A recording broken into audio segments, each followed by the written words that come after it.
नमस्कार. आज मी पाऊल केक केला होता. त्याच्या आधी मला कॉलेजला जायचं होतं म्हणून कॉलेजला जायला निघाले होते. इथे कॉलेजपाशी उतरले होते आणि मला झेरॉक्स काढायचे होते म्हणून झेरॉक्सच्या दुकानात वगैरे गेले आणि तिथे हॉल तिकीटचं झेरॉक्स वगैरे काढलं. त्यानंतर कॉलेजमध्ये गेले.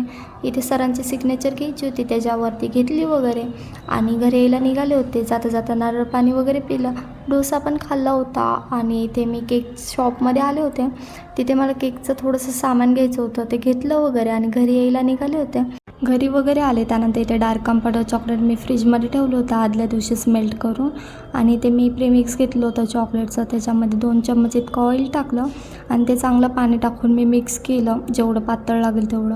त्यानंतर इथे मी नाही का 20 मिनटं बेक करून घेतला बेस आणि ते बेस पण तयार झाला होता आणि तो माझ्याकडनं कापता कापताने तुटला. त्याच्यामुळे मी एक बाऊल घेतला आणि खाली चॉकलेट वगैरे लावलं आणि त्याच्यावर परत मी बेस ठेवला आणि असं लेअर करत गेले आणि मध्ये चॉकलेट पण दिलं आणि त्याला मी चांगलं डेकोरेशन केलं आणि नंतर फ्रीजमधून काढल्यानंतर असं काहीतरी झालं होतं ना. असं होता माझा आजचा दिवस. बाय.